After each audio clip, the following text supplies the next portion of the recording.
पाटील साहेबांचा जन्म दिनांक 10 फेब्रुवारी 1969 रोजी नाशिक येथे झाला.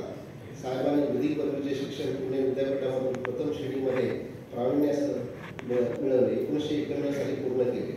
साहेबांनी 22 जुलैला 1991 रोजी सनद प्राप्त केली व तेव्हापासून मुंबई उच्च न्यायालय येथे दिवाणी, फौजदारी, कामगार सेवा व संविधानिक खटल्यांमध्ये वकिलीची प्रॅक्टिस सुरू केली.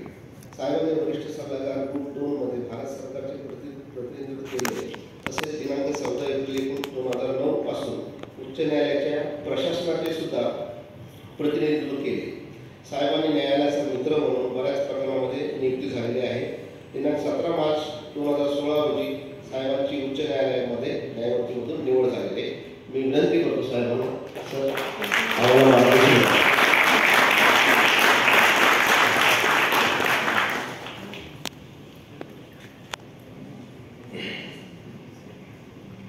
माझे सहकारी न्यायमूर्ती श्री सारंग कोतवाल साहेब, माझे सहकारी न्यायमूर्ती श्री अभय ओझा साहेब, न्यायाधीश वर्ग उपस्थित सर्व ॲडव्होकेट श्री अमोल पाटणकर इकडे उपस्थित आहेत, बंधू भगिनीनो, आणि आजचा जो महोत्सव आपण साजरा करत आहोत ज्यांच्यामुळे आणि त्यांच्या प्रयत्नांनी साजरा करत आहोत त्यांच्यामुळे एक दिवस जरी आले नाही तरी सर्व कार्यकाळ आपला ठप्प होत जाईल असं माझं सगळं मुंबई जिल्हा न्यायालयीन कर्मचारी वर्ग.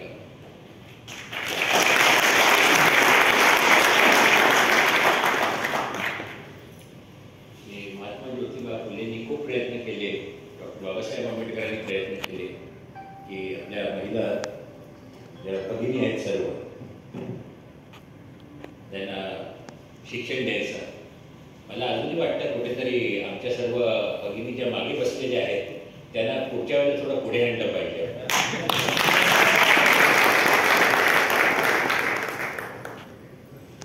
माझ्या सगळ्या सहकार्यांनी या 3 महापुरुषांविषयी सगळं सांगितलेलं आहे.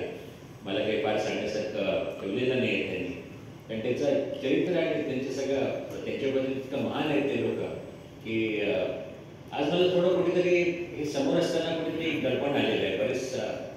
बऱ्याचदा मी बोललेलो आहे व्यासपीठावर, पण आज कुठेतरी मला थोडंसं हे सगळे थोर महापुरुष जेव्हा समोर आले तेव्हा मला थोडीशी बेचैनी कशी कुठेतरी झालेली आहे. तर छत्रपती शिवाजी महाराजांबद्दल आपण काय बोलणार? आपल्याला माहिती आहे त्यांची ती तलवार, त्यांचं तेज, त्यांनी जे काही आपल्या स्वराज्यासाठी केलेलं आहे. पण मला एक त्यांच्या व्यक्तिमत्वाबद्दल बरेच काही त्यांच्याबद्दल बोलता येईल, पण त्यांची जी चतुराई होती ना ती एक वाखाणण्याजोगी होती. दरवेळा ते म्हणायचे तलवारच चालवायला पाहिजे अशी गरज नाही, प्रत्येक वेळेला आम्ही तलवारच काढली पाहिजे काही आवश्यकता नसते. त्यांच्याकडे काही मावळे होते. एक मला नेहमी प्रश्न पडतो की इतके थोडं त्यांच्याकडे रिसोर्सेस असताना, थोडे मावळे असताना, एका त्यांच्या नेतृत्वासाठी आपलं रक्त कोणी कसं सांगू शकतं सहजासहजी? तानाजी मालुसरे घ्या, बाजीप्रभू देशपांडे घ्या, कित्येक नावं आपण घेऊ शकतो की सहजासहजी आज कितीही कोणाला पैसा दिला, कितीही कोणाला प्रेम दिला तरी वेळ आली तरी पण आपल्या पाठीत खंजीर खुपसायला कोणीही कमी करणार नाही. पण यांच्यासाठी मात्र हे मावळे दिवस रात्र आपलं जीवाचं काही कधीही त्याग करायची तयारी असायची त्यांची. हे का होतं? हे आपण मोठ्या मोठ्या मॅनेजमेंट स्कूलमध्ये जातो, तिकडून मॅनेजमेंटचे स्किल्स शिकत असतो, लिडरशिप स्किल्स शिकत असतो. पण यांच्याकडे ही कुठली लिडरशिप होती की ज्यांनी इतकं ह्या लोकांना असं एकजूट त्यांनी केलं होतं? ह्याचं कारण एकच असू शकतो, तो म्हणजे त्यांनी दिले त्यांचे विचार आणि अगदी ते सेल्फलेसली जे काम करण्याचं त्यांचा स्वतःचा लोकांसाठी काम करण्याचा निर्धार होता तो कुठेही त्यांनी कमी पडू दिला नाही. कोतवाल साहेब म्हटल्याप्रमाणे त्यांनी स्वतःसाठी काही कमी केलं नाही, सगळं समाजासाठी केलं. जे काही आता एक उदाहरण द्यायचं झालं तर औरंगजेब महाराजांवरती फार राग करायचे एकदा म्हणाले, औरंगजेब म्हणाले, बरेचदा सैन्य त्यांनी पाठवलं की त्यांना घेऊन या, काही जमत नव्हतं, अशक्य होतं. आणि एकदा म्हणाले, कुछ भी करो पर वो पहाड़ के चूहे को दिल्ली के दरबार तक जरूर ला. आता त्यांनी एवढं सैन्य पाठवलं तेव्हा महाराज म्हणाले, सगळे म्हणाले, आपण आमचं रक्त तुमच्यासाठी होतो. महाराज म्हणाले, जरा थांबा, थोडं शांततेत सगळं केलं. त्यांनी बोलवलंय, एवढ्या मानाने बोलवले, मी जातो. थोडे मावळे घेऊन ते दिल्लीला गेले. नजरबेद झाली, हौसरेस झाली. आता पुढे तर माहिती होतं काय होणार आहे ते. पण महाराजांचा काही धीर खचला नाही, ते शांतपणे बसले. हळूहळू आपल्याला माहिती आहे कसे शिताफीने अगदी चालाकीने त्या तिकडून दिल्लीहून आरामात निघाले आणि काय त्या औरंगजेबचा चेहरा झाला असेल. त्याचा पूर्ण कॉन्फिडन्सच संपला. त्याच्यानंतर कधीही महाराजांना त्यांनी त्रास दिला. तर हे आयुष्यात कुठेतरी हे जे आहे, ह्या गोष्टी हे महाराजांकडनं शिकण्यासारखे आहे. ह्याचा आपल्याला सारखी जाणीव ठेवली पाहिजे. महात्मा ज्योतिबा फुले, एक थोर महापौर पुरुष. आता बरेच त्यांच्याबद्दल सांगितलं, ते सांगलेले होते. त्यांनी सर्वांना प्रायमरी एज्युकेशन कंपल्सरी आणि फ्री केलं पाहिजे. हे त्यावेळेला त्यांनी 1800 साली हा विचार मांडला होता. आणि आशिया खंडातील, मी जे काही वाचले आहे त्याच्यात आशिया खंडातील ते पहिले व्यक्ती होते ज्यांनी सांगितलं की प्राथमिक शिक्षण हे सर्वांना मोफत पाहिजे.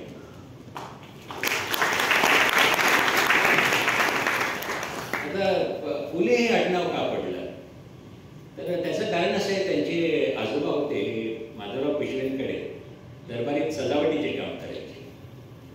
आणि त्यांच्यावर खुश होईल माधवराव पेशव्यांनी त्यांना 35 एकर जमीन एक फुलांच्या बागेसाठी दिली. कालांतराने ती जमीन महात्मा फुलेंच्या काकांनी ती हडप केली.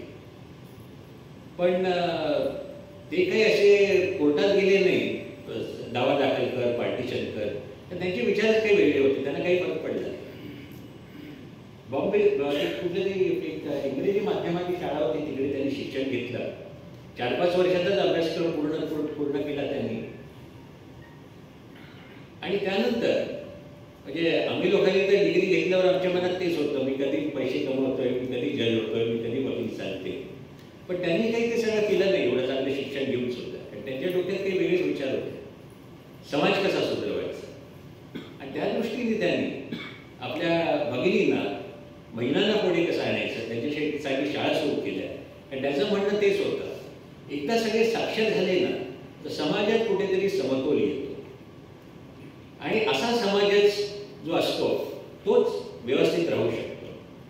तर हे प्रयत्न सगळे महात्मा फुलेंनी केले आणि त्यांना यश पण आलं. आज देखील सगळ्यात महत्त्वाचं आहे ते म्हणजे आपल्या भगिनींना पुढे कसं आणायचं, याच्यासाठी अतोनात सगळे आपले प्रयत्न चालले.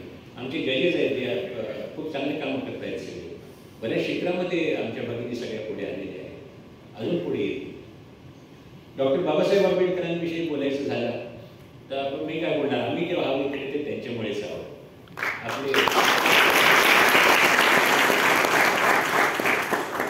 आपल्या संविधानाचे जनक. आणि त्यांचंही असंच होतं की मी लंडनमध्ये गेले, त्यांनाही काही आवश्यकता नव्हती हे सगळं करण्याची.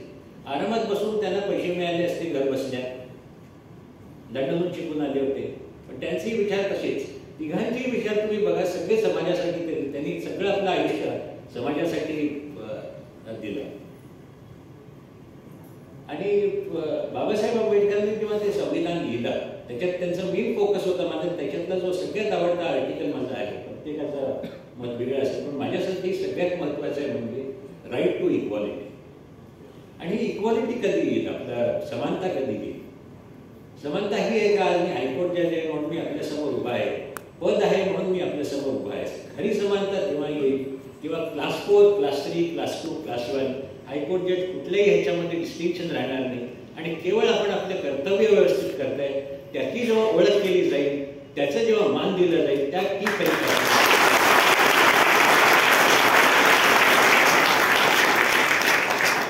आज या संविधानामुळे, आणि हे मी म्हणत नाही, आपले पंतप्रधान म्हटलेले आहे की एक चायवाला पंतप्रधान होऊ शकतो. परवा गवई साहेब अमेरिकेला जाऊन म्हणाले की ह्या संविधानामुळे एक म्युन्सिपल सायन्स शिकलेला मुलगा आज उद्या चीफ जस्टिस ऑफ इंडिया होऊ शकतो. एवढी पॉवर या कॉन्स्टिट्यूशनमध्ये आहे. तर मी एवढंच म्हणेन, थोड्या वेळेअभावी जरा थोडासा बोलायला ते छान वाटतं. इतका सुंदर कार्यक्रम आपण आयोजित केलेला आहे, त्याच्यावर ऑडियन्स पण सुंदर आहे, अगदी शांतपणे आपण ऐकताय.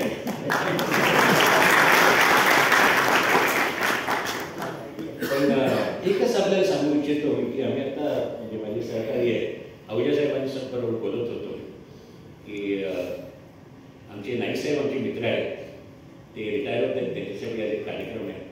7:45ची वेळ होती आणि आमचे सुप्रीम कोर्टचे जज साहेब गवई साहेब ते देखील या कार्यक्रमाला येणार आहे. आमचं तेच चाललं होतं. त्यांच्यानंतर आपण पोचलो तर काय होतं, पण म्हटलं काय नाही, त्यांचे विचार एवढे चांगले आहेत, ते असं पेटी विचार कधी करणार नाही, ते खऱ्या अर्थाने पुढे गेलेले आहे. तर मी त्यांचं कौतुक करेन आणि धन्यवाद आपण इकडे बोलवलं आणि आपल्याला खूप खूप या दिनाच्या शुभेच्छा. असंच पुढे हा दिवस साजरा करत राहा, त्यांच्या विचारांनी पुढे जात राहा, सगळ्यांच्या थोर महापुरुषांच्या. धन्यवाद.